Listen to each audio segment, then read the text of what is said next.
Hello, this is Susan Nash, and I just wanted to say that it's really nice to be here today and to take a moment to chat with you a little bit about Bruce Goff.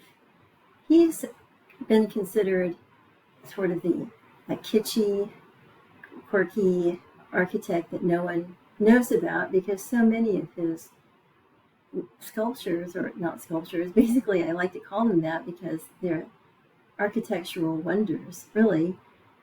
But so many of them are in rural places, or they've essentially disintegrated, or have been victims of arson, or just neglect. He's from Oklahoma, and I grew up in Norman, but then I spent a lot of time in Tulsa. And so actually, I see his work all the time and walk by them, and they've been like old friends, like strange, wonderful, eccentric friends and inspirations. So I was curious whatever happened to Bruce Goff. He was born in Kansas, but he grew up in Oklahoma, and he was actually the director, the chair of the architecture department at the University of Oklahoma from like 1946 to 1952. And the picture that you see here is of him during that time.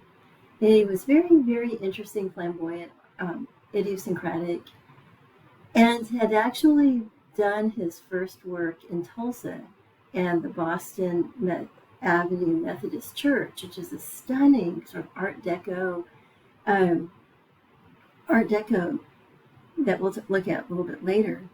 Art Deco cathedral reminded me of Antonio Gaudí and the Sagrada Familia in Barcelona, but also many of his works look a lot like Gaudí's works like um, the the his work, for example, the Park Güell and some of the different um, influences of Art Nouveau. So people say he's like an Art Deco influence, but I say Art Nouveau with all the organic feelings and all that. But at any rate, I think that he always elicited some kind of sense of rivalry as he was um, coming up the ranks, because his dad saw him as like this prodigy. So when he was 12 years old, he goes, "Hey, um, please, who's the best architect in Tulsa?" And so he brought his son to the architect. And so keep in mind, Goff was born in 1904. He was 12 years old. We're talking about 1916. And during World War I, he actually went and started essentially learning from architects, the top architects in Tulsa. And he's basically had that apprenticeship, but he graduated from high school, but he never went to college. And so I can just only imagine how much jealousy and rivalry there must have been amongst the academia of and especially in colleges. So it's really not too surprising to me that he only lasted like 6 years. That said, he was said to have been incredibly precise with his measurements and his structures. Although now I will say that they're kind of self-disintegrating, and I'm thinking, I don't know how easily he would be able to get permits now for some of his things that he did. But let's just take a look. So what you're seeing here, and I say Bruce Goff, the unexpected, what you're seeing here is the inside of a house here in Norman that used to exist here in Norman, north of Norman. What I find fascinating is that these are made of rocks. It's called the Bavinger House. Bavinger was an artist. The Bavingers were artists. And they were not wealthy artists, so they essentially had to pay as they went, and it took a long time. And that's kind of a characteristic of many of Goff's works, is that they take a long time to complete. So I often wondered, like, how did Goff actually earn a living. I mean, he was very prolific, but how much did he pay? I don't think he was wildly wealthy, because when he passed away, um, nobody actually claimed his body, and or his ashes. And so they went like 20 years. Oh, it makes me so sad. They went 20 years without being claimed, and they were finally buried in Chicago. The Chicago Art Institute has like 30 or 32 feet or something of like of his archives and his drawings, and he did about 500 projects. About 150 were actually completed. So he did get commissions and things. But he used all different kinds of materials like coal, glass, colored feathers. And if you take a look at the inside of the Bavinger House, you can see the walls are made of rocks, and they have like suspension. There's like, you walk up a spiral staircase to a platform, and it's just completely open. And I challenge him to get a permit in the city of Norman these days. But he was outside of city limits, so maybe he was able to um, avoid or get away from the aspect of challenging permits. So here's another view of inside the Bavinger House, and you can see these staircases that seem to go nowhere, and it was built in the shape of a spiral. Here's the outside of it, so you can see almost like a Fibonacci sequence there. But this is the outside of the Bavinger House, and so like it's just a fantastical, wonderful building, and it kind of reminds me of some of the architecture that you see in places like as fanciful architecture in Brazil or South America. I mean, there's a lot of creativity. So here's the outside of the Bavinger House. So someone said it looked like a favorite pirate ship. And I can see that, because if you look at the top of the suspension, you see almost like, it almost feels like a pirate flag should be flying there. But check out the glass, and and also the rocks. And it was demolished in 2016. I guess it was just too much work to keep updated. I mean, a lot of his homes feature fountains and waterworks inside, and every single one of his buildings was different, because his guiding philosophy was like, I want to work with really closely with the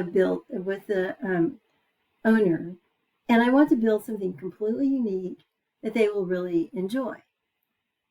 And so you had really, really cool stuff. And yet I'm pretty sure that not all of the owners really cared much about structural integrity over the long haul. We're silly things like building permits and standards. I mean, although that said, he was a very sound architect, and things. I don't think he would have gotten all the accolades that he got if his work was just going to collapse in on itself. So here's the Spotlight Theater. I took this photograph. I'm really proud of it, because most of the time when you see photographs of the Spotlight Theater, you do not see the lights on, and you do not see the dusk. So you don't see that magical glow that it has. And this is clearly Bauhausy. They called it international style. And it was built for Patty Adams Schreiner in 1928. It was when he was 24, well, probably earlier, 23. And his patron wanted to make sure that it would be appropriate for piano concerts and concertizing and performances. And then you can't see it in this view, but there's a house in the back to the right, and it has regular windows and things that you would see in the Bauhaus style, very very blocky, very utilitarian, very futuristic, modernist style, and it's just really nice. I inside, I've seen pictures of it inside. I think I did one time have a chance to go inside, and it's you've got the window, the round window, has a stained glass ceiling, and then these little tiny rectangular windows. It basically does have a theater feeling. It's just dark, etc. Now, this is another friend that I've walked by many, many times, and this is on East Brook Street, just about a mile and a half from where I am now, and it was built in the 1940s, I think when he was still at the university, and it was such a novel hit that people lined up for like would wait an hour to go inside and have a tour. And the same thing can be said for the Bavinger House. When it was open, the owners would charge 50 cents a ticket to have a tour, so to help pay for it. Anyway, so here's again, these are marvels of architecture. How do these keep from falling down? I mean, they seem to be suspended like this roof or rooftop, or this flying wingish thing that serves as an awning or a little roof over a place where you can have a gathering, a little table. It's held up by wires, so pretty amazing. If you go inside, you'll see there's like an open waterworks thing, a pool, rectangular. So it's like, and so there's the sort of water feature. There are unusual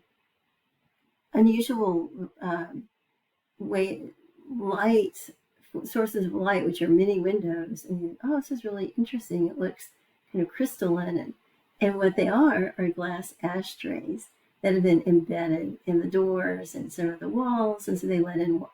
They basically are. I think they're refractory. They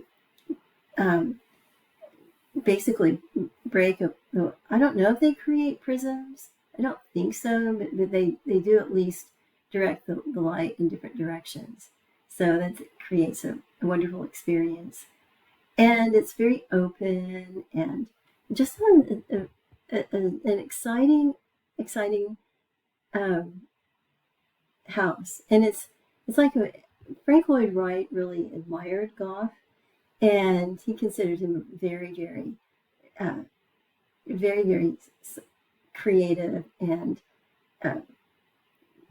reputable, admirable architect. And you can see that here in this, at least, there's some influence of Frank Lloyd Wright in the sense that you're blending into nature. Nature wasn't there when it was built. These houses, or the trees have grown up, so it's not like a falling water or something. Okay, so this is in Oklahoma City, and it's a very interesting set of angles, and then you see this characteristic blue glass that he liked to use, and he loved to use wood shingles, and it has a Japanese farmhouse feeling, and so like it. And there are reflecting pools. It's just really amazingly unique. And I just wonder how he and his client came up with this. And apparently it had to be remodeled. And so went through his last remodeling in 1980 and was finished just a few, briefly before he passed away in 1982. And he lived in Tyler, Texas, during the last part of his life. Now here is an incredible house, Shin'enKan. It's in Bartlesville, It's just stunning. And if you have a chance, please go online and take a moment to review all of the incredible detail of this. This house took over 20 years to build. It was commissioned by Joe Price, an industrialist who made his money in oil, I think in oil field services and in the oil field. There's a lot of rock, but it was a place to house Price's Japanese art collection, and he definitely wanted it to have an Asian influence, specifically Japanese. So it's incredible inside, lots and lots of detailed, intricate metal patterns, etc. And you see the blue glass. That chunk of blue glass is actually on Bruce Goff's grave, and and the sad thing about this, thankfully, Bruce Goff didn't have to experience what happened, but it was burned down due to arson. And I haven't checked into who was accused of the arson or anything, but it was in 1996.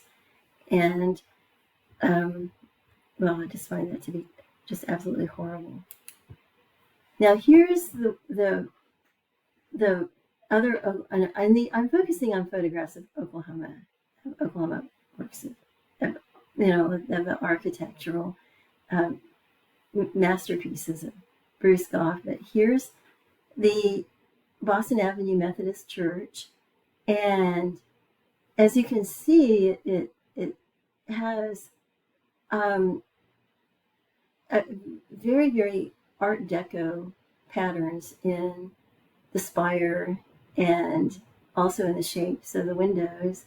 And if you look at Gaudi's La Sagrada Familia in Barcelona, it has very similar kind of overall impact and shape, although they are obviously very different buildings. So that's it. So I want to thank you for the opportunity to chat with you, and please take a moment to explore Bruce Goff.